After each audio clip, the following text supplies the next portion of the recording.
Vladmir Coufal have to come in for Ben Johnson. Now, I'm of the opinion in this sense that Ben Johnson deserves to keep his place. I look at Coufal, and I feel that he has more in a final third sense, in an end product, in the crosses into the box. Ben Johnson does need to develop that into his game.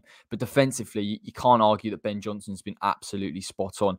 And that back four, to be fair, in the last few games or so, Everton, Tottenham, Manchester City, have been brilliant. And I know there's been slight changes of personnel, but Ben Johnson's been a mainstay in that. So I will go for Ben Johnson to keep his place in this game. Listen, Moyes' decision at the end of the day. If Coufal comes in, I'm not too concerned in that sense. I think maybe you could afford to give him a little bit more time now with Johnson's form, just to pick up a little bit of fitness, and of course going forward use him more and more. But for now, I'm happy with Ben Johnson at right back. I think it's important in the game tactically with wing backs and someone like an Ollie Watkins that's going to run into the channels, and he would like to get down that left hand side. And to be fair to Villa's strikers, both him and Ings do that. So I think you need someone in Ben Johnson that's athletic, that can deal with the movement very well. And of course, you've got that stability with the back four in the way that they're playing. So I'm happy to stick with him. Now, team selection, I think it almost picks itself at this point. Ogbonna and Zuma will come in for Dawson and Diop. Cress is going to play left back. Again, there may be slight concerns over whether Cress can deal with overloads down that side in the same way that Ben Johnson may be looking at overloads on his side. I just feel that West Ham with a fully strong 11, you look at the left-hand side in Pablo Fornals, give him a little bit of protection. I think that's enough for me. Declan Rice and Thomas Souček, it's great to see Declan get a break in midweek again to come into this type of game, because I think the balance between dealing with Villa's pressure and also in terms of the counter is vitally important. And I think Declan Rice, as a component of transitioning from defence to attack, is crucial in that. Souček's form has improved recently as well, which has been really nice to see. The attacking midfield three of Benrahma, Bowen and Fornals. And of course, Mikel Antonio up front, who I think can give Villa nightmares with the way that they play. And in particular, feeding into his strengths as well. So in that sense, I feel that this game for West Ham is going to be in the count of Villa are a pressing team, and I think that they've lost a little bit of that in the change in formation. I don't think they're as aggressive. I do think they can be beaten, but equally, you look at their defence and the way that they'll sometimes look to play out from the back. I feel that Arsenal did a bit of a job on them in terms of that press. So I almost expect Moyes to play with a front three out of possession. I know we've seen the 4-4-2 and it's been really successful, but I think David Moyes will fancy competing with Villa's midfield. I think he'll fancy our overload on their back three as well. And because of the position of the wing backs, Matty Cash and Matt Targett, I just feel that they're not going to be deep enough for us to struggle and to lend into Villa's opportunity to transition. So I think Moyes will possibly press the front three. I think he'll maybe look to have Fornals left, Bowen. You sort of stretch out, you put a bit of pressure on them.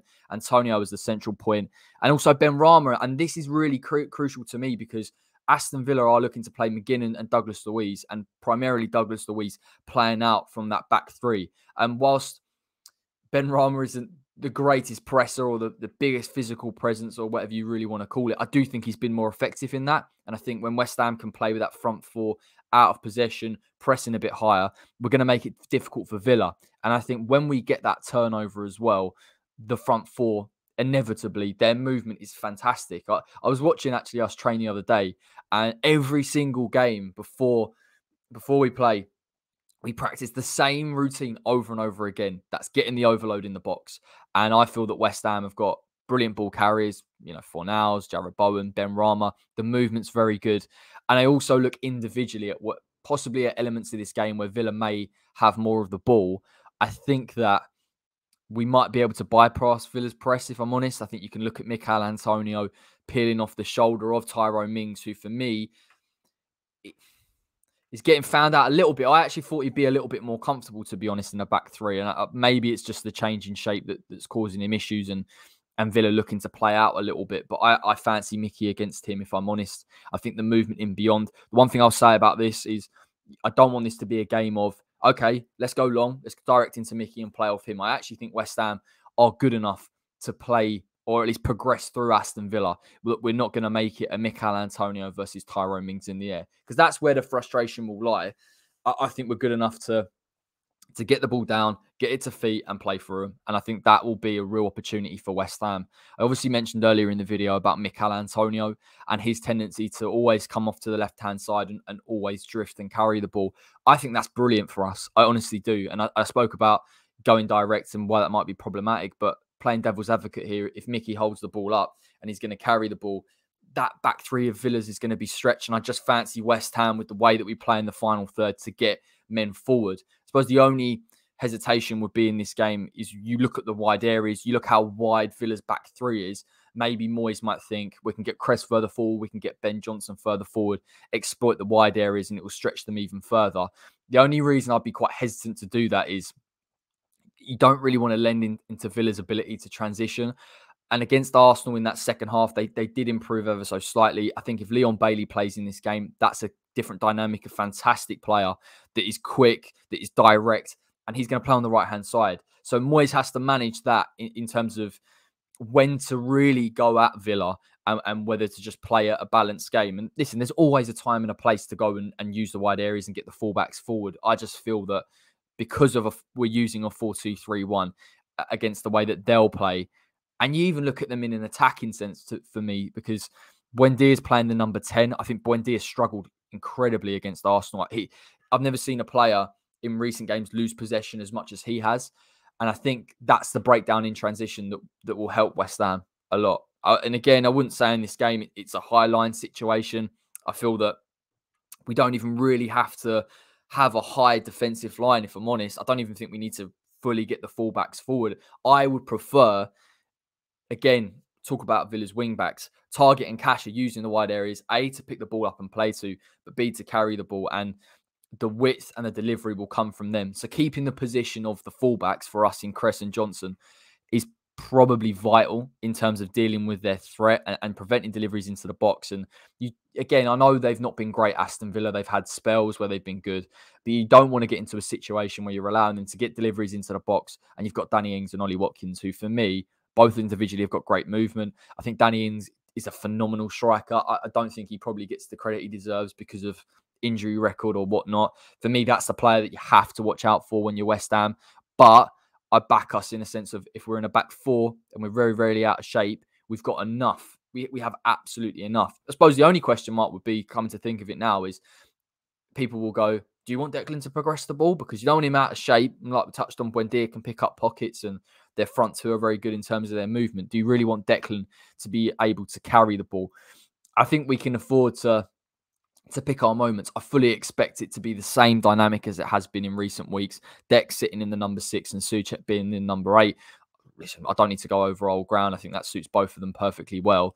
I just feel that in terms of being a better progressor of the ball in a game, which I feel it will be, Deck's a player that you want. Because I think Declan will look at Buendia and he'll think, hang on, I can read the game better than him. I can put pressure on him. His pressures have been one of the most successful they've ever been in a West Ham side. And then you look to see him to carry the ball and use his passing that has improved in that sense. So he is that transition from defence to attack that will pull Villa out of position. And I feel because of that, we can keep our front four slightly further forward. I'm not saying Villa won't overload at times. Naturally, they will do. They will get possession. They may have a foothold in the game. But even if they do, I feel that we can afford to keep our shape here and we can use the attacking players a little bit further forward. But that is my preview for the Aston Villa game. I guess you want a score prediction. I've gone 2-0 West Ham. I think we deal largely with Villa's threat, and it will be a real good game to see the back four strength. I talk about stepping back a lot. I think you need to against this Aston Villa side because of the movement of the front two. I think we'll see that in this game. I think what we'll see as well is a serious Declan Rice performance for me. I think he'll be the linchpin in this side. And then, of course, naturally, I think it comes down to Mickey and how much he can stretch the game. But this is a game where those front four will be looking at Bowen, Benrahma, Mickey. They'll be thinking, hang on, we can get them with our movement here. We can stretch them here. And I think, given the improvement, particularly of Benrahma and Bowen this season, they'll be looking to thrive in this game. Just look back at the last game at Villa Park. Look at exactly what West Ham did in the 4-2-3-1.